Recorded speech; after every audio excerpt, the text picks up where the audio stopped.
आज के मैथ के प्रश्नों के आंसर की शुरुआत करते हैं। पहला क्वेश्चन आपका दिया गया 15, 18 और 24 का एलसीएम निकालना है। तो 15, 18 और 24 का एलसीएम आपका जो आंसर हो जाएगा वो 360 हो जाएगा। लगभग सभी लोग कर लेंगे इस क्वेश्चन को। अगले क्वेश्चन की बात करते हैं। अगला क्वेश्चन दिया गया है कि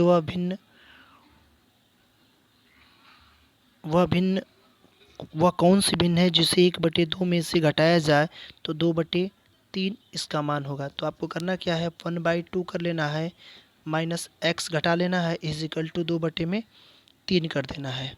अब इस एक्स को उधर भेज देना है, 2/3 को इधर लेकर आएंगे तो जो आपका हो जाएगा, इसको मैं मिटा दे रहा हूँ यहाँ से, उसके बाद समझा रहा हूँ आप लोगों को।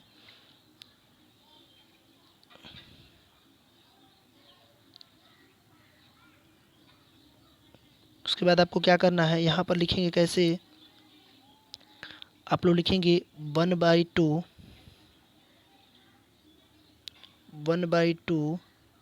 माइनस 2/3 इज इक्वल टू आपका हो जाएगा एक्स हो जाएगा।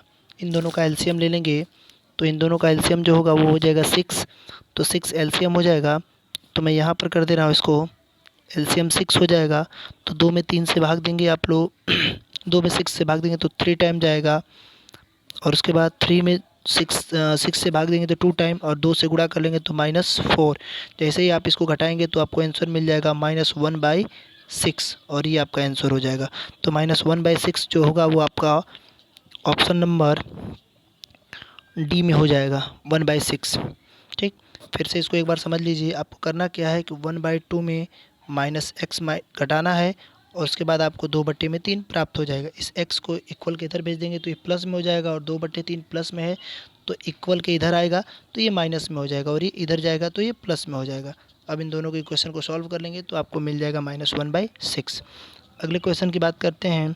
अगला क्वेश्चन दिया है कि एक कक्षा में 12 लड़कों का किसी परीक्षा में औसत स्कोर 16 है, जबकि कक्षा में 30 छात्रों का कुल औसत 18.1 था। लड़कियों का औसत स्कोर क्या होगा। तो आपको करना क्या है, इसमें 12 का गुणा कर लीजिएगा 16 में। तो जैसे ही 12 छात्रों का औसत 16 है तो इसका मतलब कि एक का 16 दिया है तो 12 का हो जाएगा, गुणा करेंगे तो आपको मिल जाएगा 192 मिल जाएगा इसमें।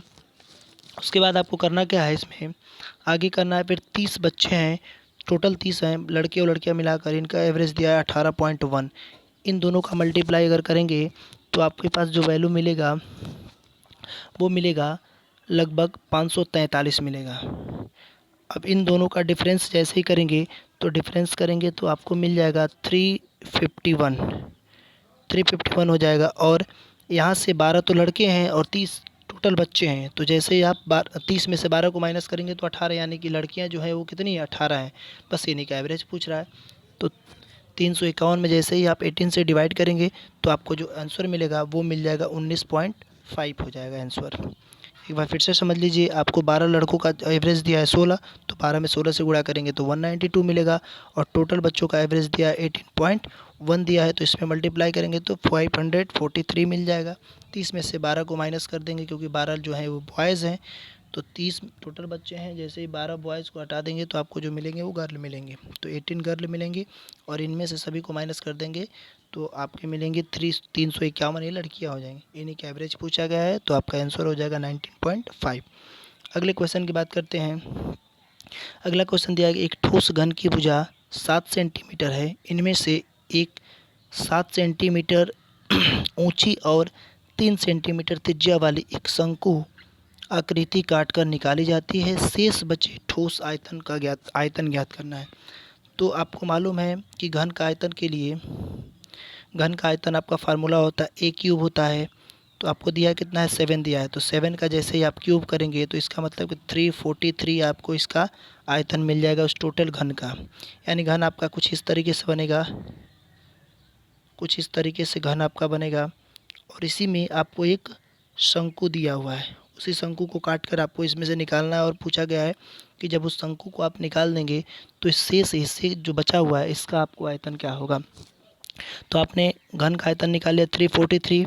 उसके बाद आपको शंकु का फार्मूला लगाना है। तो शंकु के आयतन का फार्मूला होता है 1/3 πr² h होता है। तो 1/3 है, 1/3 आप लिख दीजिए।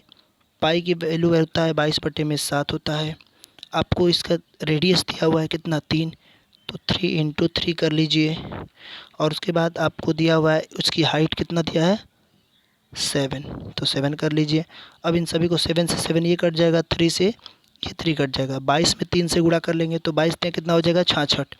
अब आपको क्या करना है कि इस घन वाले आयतन में से इस शंकु का आयतन को माइनस कर देना है। तो 343 में से आपको इसका अगर आयतन आप घटा देंगे 66, जैसे ही आप आयतन घटा देंगे तो आपको जो आंसर मिल जाएगा यहाँ पर वो हो जाएगा आपका 247। कितना हो जाएगा आपका 247 क्यूब हो जाएगा। तो ये आपका आंसर हो जाएगा 277 सेंटीमीटर क्यूब हो जाएगा। एक बार फिर से आप समझ लीजिए, आपको करना क्या है, एक बार घन की भुजा का जो दिया हुआ है, घन की भुजा 7 सेंटीमीटर, इसका आयतन निकालना है, यानी कि ए क्यूब इसका फार्मूला हो जाएगा 343 हो जाएगा। उसके बाद आपको शंकु का आयतन निकालना है, तो शंकु के आयतन का फार्मूला आता है 1/3 πr² होता है। आपको हाइट दिया हुआ है 7 सेंटीमीटर और त्रिज्या इसके 3 सेंटीमीटर। इसको जैसे ही सॉल्व करेंगे तो आपको मिल जाएगा 66। अब इस घन के आयतन में से आपको शंकु के आयतन को घटा देंगे तो आपको मिल जाएगा 277 सेंटीमीटर क्यूब मिल जाएगा। ये आंसर हो जाएगा। अगले क्वेश्चन की बात करते हैं। कह रहा है कि मोनिका के पिता की आयु मोनिका के जन्म के समय 38 वर्ष थी। यानी कि मोनिका जब 1 वर्ष की थी तो इसके जो पिता थे, इसके फादर, या 0 वर्ष की थी या तो इसके पिता जो थे वो 38 वर्ष के थे। कह रहा है कि जबकि उसकी माता की आयु उम्र समय 36 वर्ष थी जब उसके 4 वर्ष छोटे भाई का जन्म हुआ था। इसका मतलब कि अब मोनिका की जो एज होगी वो 4 साल की होगी, तो 4 वर्ष इसके पिता भी बढ़ जाएंगे। तो इसका मतलब कि इसके पिता कितने हो जाएंगे 42 वर्ष के हो जाएंगे फादर। और मोनिका जो थी वो अब 0 से कितनी हो गई 4 ईयर की हो गई। अब उसकी मदर को मैं एमओ से डिनोट कर रहा हूँ।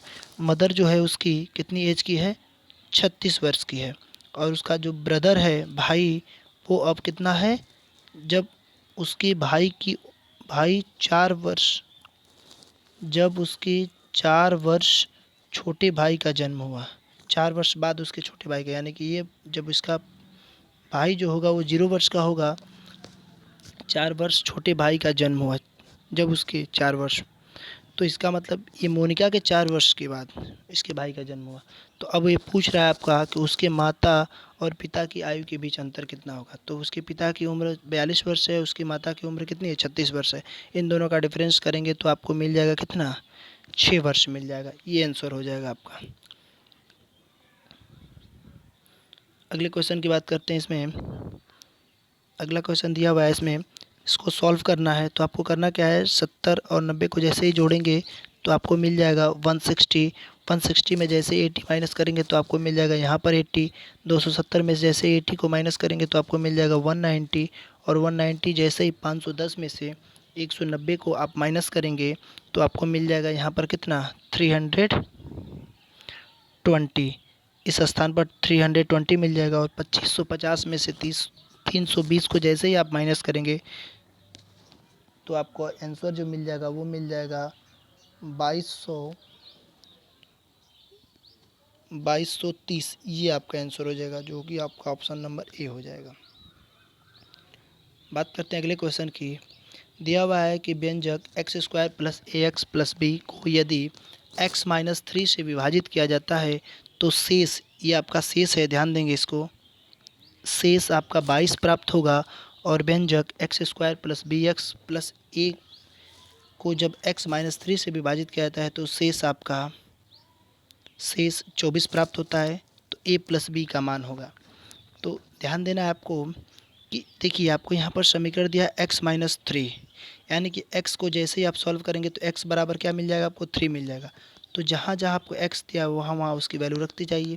तो यहाँ पर हो जाएगा आपका 9, पहले समीकरण को मैं ले रहा हूँ, 9 हो जाएगा, प्लस यहाँ पर हो जाएगा 3x हो जाएगा, और प्लस कितना हो जाएगा b हो जाएगा। और शेष कितना बच रहा है आपका 22 बच रहा है। इस 9 को उधर लेकर जाएंगे तो माइनस हो जाएगा। इसका मतलब कि आपका यहाँ पर 3x नहीं होगा 3a होगा यहाँ पर, ध्यान देंगे क्योंकि x की वैल्यू तो हमने रख दिया यहाँ पर 3a हो जाएगा। तो इसको जैसे सॉल्व करेंगे तो 9 उधर जाकर माइनस हो जाएगा। तो यहाँ पूरे अगर इस इक्वेशन को सॉल्व करेंगे तो आपको मिलेगा 3a + b बराबर 13, क्योंकि अब 22 में से 9 को जैसे ही माइनस करेंगे तो आपको मिलेगा 13। इसका मतलब कि इस पूरे इक्वेशन को हमने सॉल्व किया और क्या लिख दिया 3a + b। अब मैं इसको मिटा रहा हूँ। यहाँ पर मैंने इस पूरे इक्वेशन को यहाँ पर लिख दिया 3a + b = 13। ठीक,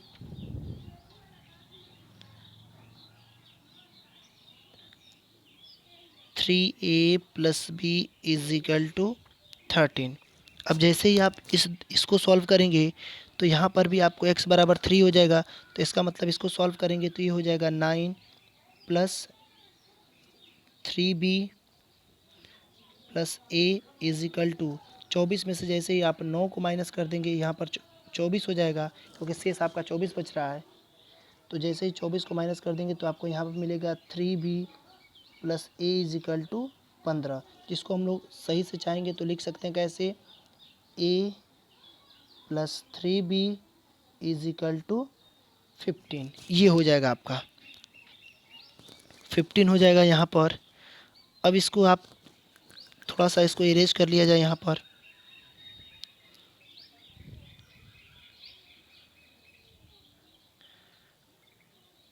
अब इस इक्वेशन को जैसे ही हम लोग सॉल्व करेंगे हमें a + b का मान दे रहा है, तो हमें किसी को भी इसमें से बराबर कर लेना है।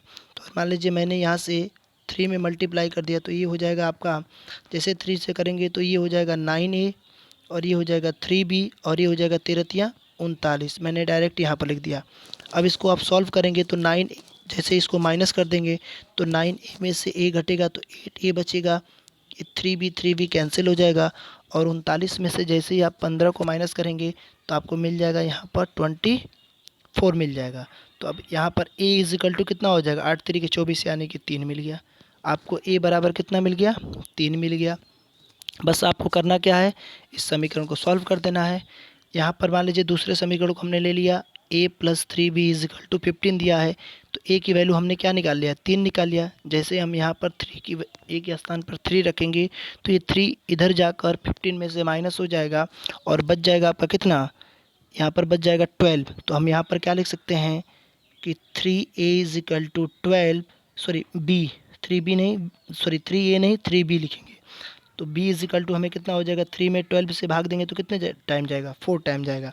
अब हमें मालूम हो गया कि a = 3 हो गया और b = 4 हो गया। इन्हीं दोनों को जोड़ देना है। तो 4 और 3 को जैसे ही आप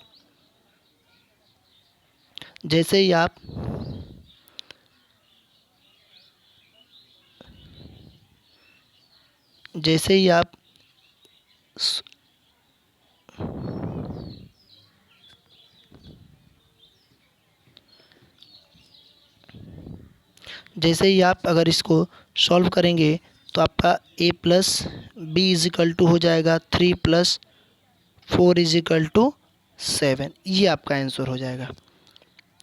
अब अगले क्वेश्चन की बात करते हैं। दिया हुआ है कि ययाति ने एक वस्तु 13% की हानि पर बेच दी। यदि उसने इसे 49 रुपये अधिक में बेचा होता तो उसे 22% का लाभ प्राप्त होता। कह रहा है कि 30% लाभ पाने के लिए उस वस्तु की बिक्री क्या होनी चाहिए।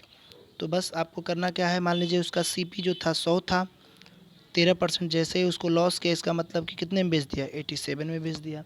अब कह रहा है कि 22% लाभ होता है, तो 22% यानी 100 के जगह पर उसको 122 रुपये में जैसे ही उसको बेचा, फिर से ध्यान देते हैं इसको। कह रहा है कि मान लीजिए उसका हमने जब क्रय मूल्य 100 रुपये मान लिया, 13% लॉस हुआ, इसका मतलब उस वस्तु को कितने रुपये में 87 रुपये में बेचा गया। अब उस वस्तु का मान लीजिए 100 रुपये ही था, 22% जब इस पर प्रॉफिट हुआ तो इसका मतलब 122 रुपये में बेचा गया। अब देखा जाए कि पहले की अपेक्षा उससे कितना रुपया का अधिक हो रहा है, तो हमने जैसे ही इसमें डिफरेंस किया तो हमें मिला कितना रुपया 35 रुपया। लेकिन वो कह रहा है कि 35 रुपया नहीं 49 रुपये का उसे लाभ हो रहा है। कितने का लाभ हो रहा है उसे ₹49 का लाभ हो रहा है। तो हमसे पूछ रहा है कि 30% का लाभ पाने के लिए उस वस्तु को कितने में बेचेगा।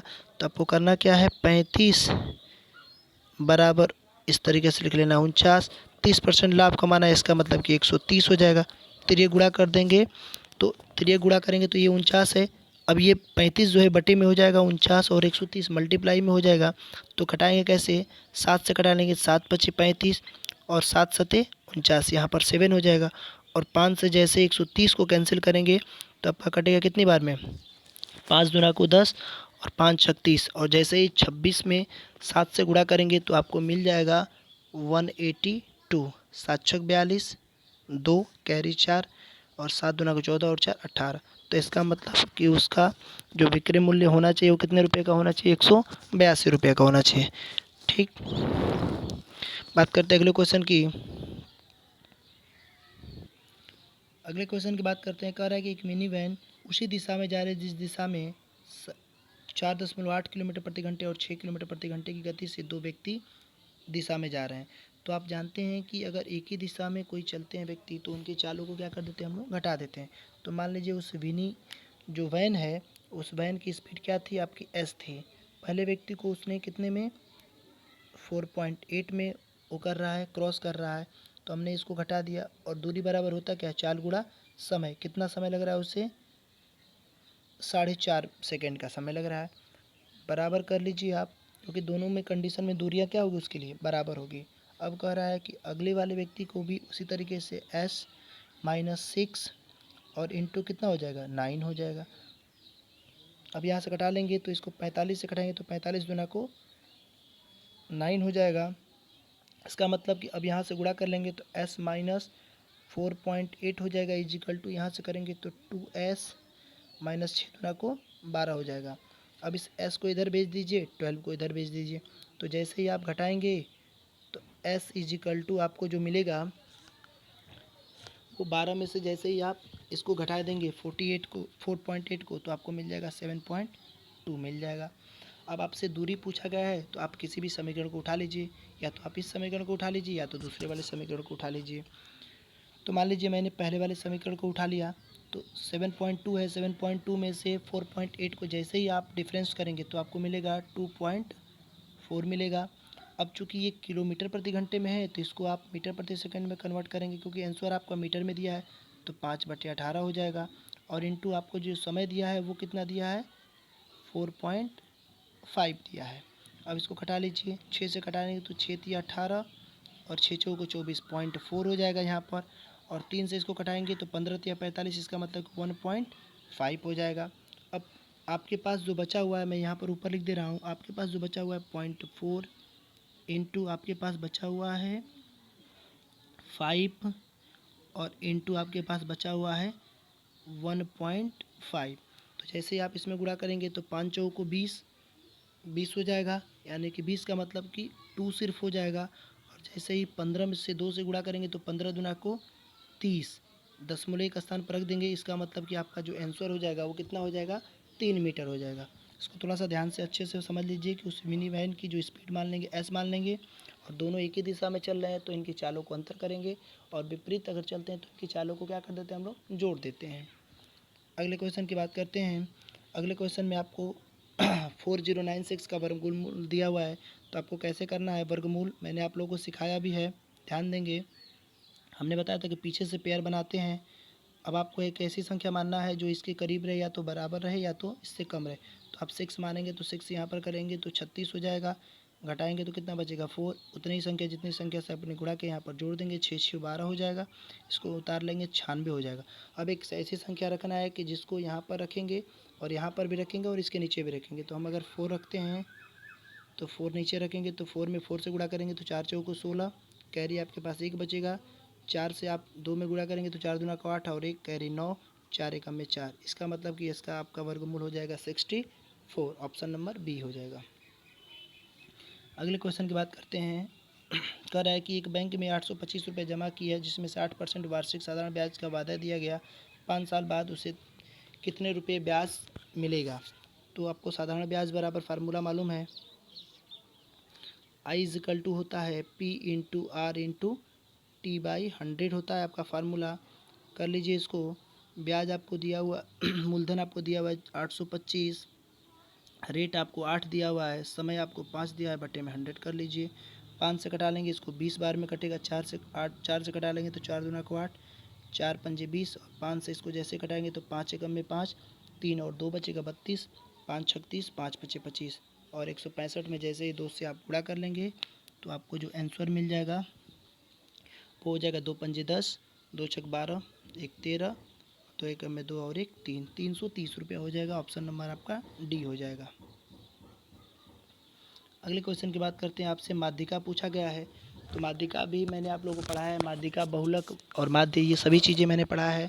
माध्यिका के लिए आपको क्या करना होता है, इसको पहले आरोही क्रम में आप लोग लिखेंगे। आरोही क्रम का मतलब कि छोटे से बड़े में जाएंगे। तो नंबर दिया हुआ है, जितना संख्या दिया सबको लिखते जाएंगे। 1, फिर उसके बाद 1 है, फिर उसके बाद इससे छोटा 2 है, उसके बाद 3 है, उसके बाद 5 है, उसके बाद 7 है। तो एक चीज़ आप लोग को मैंने ये भी चीज़ बताया था, याद करेंगे कि मैंने बताया था कि ऑड अगर नंबर रहेगा तो बीच वाला नंबर हो जाता है, और अगर इवन रहेगा, इवन का मतलब कि सम संख्या रहेगा, ऑड का मतलब क्या होता है, विषम संख्या। तो आप देख रहे हैं कि 2 इधर हो जाएगा, 2 इधर हो जाएगा। आपके बीच की संख्या कितनी बची, ये, तो इन दोनों को जोड़कर बटे में 2 कर दीजिए। 3 और 2 5, 5 का आधा कर देंगे तो आपका आंसर हो जाएगा 2.5। बात करते हैं अगले क्वेश्चन की। अगले क्वेश्चन की बात करते हैं। कह रहा है एक पिता और उसके पुत्र की वर्तमान आयु का योग 60 वर्ष है। वर्तमान की बात कर रहा है, प्रेजेंट की बात कर रहा है। तो मान लीजिए ये फादर है और ये उसका पुत्र है, यानी कि सन हो गया। इन दोनों का योग वर्तमान में कितना है, 60 है। कह रहा है कि 6 वर्ष पहले पिता और पुत्र की आयु का 5 गुना थी। तो इसका मतलब कि 5 वर्ष अगर पीछे, सॉरी 6 वर्ष पीछे अगर जाएंगे तो 6 वर्ष इसका और 6 वर्ष इसका, इन दोनों का जैसे ही आप जोड़ेंगे तो कितना हो जाएगा, 12 वर्ष हो जाएगा। तो 12 वर्ष पहले इनके बीच जो अनुपात था वो कितना था, 5 संबंधी 1 का था। इसका मतलब कि अगर 12 वर्ष हम पीछे जाएंगे तो 60 वर्ष तो वर्तमान में है, 12 वर्ष जैसे ही माइनस होगा तो इसका मतलब कितना बचेगा, 48 बचेगा। इन दोनों को जोड़ेंगे तो 6 जो है वो 48 के बराबर है। तो इसका मतलब यह कितना गुना है, इसका 8 गुना है। तो अगर 6 वर्ष पहले अगर देखा जाए तो पिता की जो उम्र थी वो थी 40 वर्ष, और पुत्र की जो तो उम्र थी वो थी कितनी, 8 वर्ष थी। अब कह रहा है कि 6 वर्ष बाद पुत्र की आयु कितनी होगी। तो अगर मान लीजिए 6 वर्ष अगर हम पीछे गए हैं, वर्तमान में अगर आएंगे तो 8 और 6 कितना हो जाएगा, उसका 14 वर्ष हो जाएगा। लेकिन अब कह रहा है कि वर्तमान नहीं, उसके 6 वर्ष बाद, इसका मतलब कि 6 वर्ष जैसे इसमें और ऐड कर देंगे तो वर्तमान में उसकी उम्र 14 वर्ष, और 6 वर्ष बाद उसकी उम्र कितनी हो जाएगी, 20 वर्ष हो जाएगा। और ये आपका आंसर हो जाएगा, ऑप्शन नंबर सी। अगले क्वेश्चन की बात करते हैं। कह रहा है कि 1 से लेकर 20 तक की अभाज्य श्रृंखला बताना है। तो 1 से लेकर 20 तक आप जानते हैं कि सबसे छोटी जो अभाज्य संख्या होती है वो क्या होती है, आपकी 2 होती है। इसके बारे में मैंने आप लोगों को डिटेल से क्लास में बताया था कि क्यों होता है और कैसे होता है। उसके बाद आपका 3 हो जाएगा, उसके बाद 5 हो जाएगा, उसके बाद 7 हो जाएगा, उसके बाद 11 हो जाएगा, फिर 13 हो जाएगा, फिर 17 हो जाएगा, और उसके बाद 19 हो जाएगा। ये हो जाएंगे। तो आप ऑप्शन देखिए कौन सा हो रहा है, 2 3 5 7 11 13 17 19, ऑप्शन नंबर सी हो जाएगा। अगले क्वेश्चन की बात करते हैं। कह रहा है इसमें, मैं इसको आप लोगों को तरीका बता रहा हूँ कैसे इसको सॉल्व करेंगे। कह रहा है कि महेश के पास कुछ सेब थे, उसके आधे सेब उसने सुरेश को दे दिए। तो मान लीजिए उस व्यक्ति के पास जो सेब थे, पहले मान लीजिए उसके पास सेब, मैंने एक्स मान लिया, एक्स सेब थे, एक्स सेव का उसने आधा दे दिया। जब आधा दे दिया और उसके बाद उसने एक सेव फिर वापस ले लिया, यानी अगर आधा दे दिया तो उसके पास बचा कितना, आधा सेव बचा। मान लीजिए पहले उसके पास एक्स सेव था, एक्स में से आधा दे दिया तो उसके पास बचा कितना, x/2 बचा। फिर उसने क्या किया, सुरेश से एक सेव ले लिया। फिर अब इसका सेव का उसने आधा सेव फिर दे दिया, और फिर क्या किया, एक सेव ले लिया। यही क्रम आगे भी रखा उसने एक और व्यक्ति से, जो कि कौन था, हरीश था। हरीश से भी उसने आधा सेव दे दिया, उसके बाद एक सेव ले लिया। ये क्रम किया। उसके बाद कह रहा है कि अब बताइए कि उसके पास प्रारंभ में कितने सेव थे। तो जब इस इक्वेशन को आप सॉल्व करेंगे तो उसके पास जो आएगा वो आएगा आंसर 2 आएगा। इसको सॉल्व कर लीजिएगा बढ़िया से। जो मैंने बताया आपको करना क्या है, 2 में 1 से गुणा करेंगे तो 2 एकम में 2, x+2/2 हो जाएगा। जैसे ही इसको बाहर करेंगे तो 1/2 गुणे हो जाएगा आपका x+1/2। इस दोनों के नीचे गुणा कर लेंगे तो ये हो जाएगा आपका x+1/4। 4 हो जाएगा, +1 है 4 में आप करेंगे यहाँ से, तो ऐसे करते जाएंगे तो लास्ट में उसके पास 2 बचेगा, यानी उसके पास 2 सेव थे। अब देख लीजिए कैसे, मान लीजिए उसके पास 2 सेव थे, उसने एक दिया, एक फिर ले लिया, फिर उसके पास उतना ही सेव बच गया, फिर यही काम किया, एक दिया, एक लिया, एक दिया, एक लिया, और लास्ट में उसके पास सेव की संख्या कितनी बची, 2 बची। तो इसमें आपका ऑप्शन जो हो जाएगा वो हो जाएगा डी, नन ऑफ दिस। ये रहे आज के मैथ के आंसर। थोड़ा सा वीडियो लंबा हो गया है, फिर भी इसको आप लोग अच्छे से देख लीजिएगा। Thank you.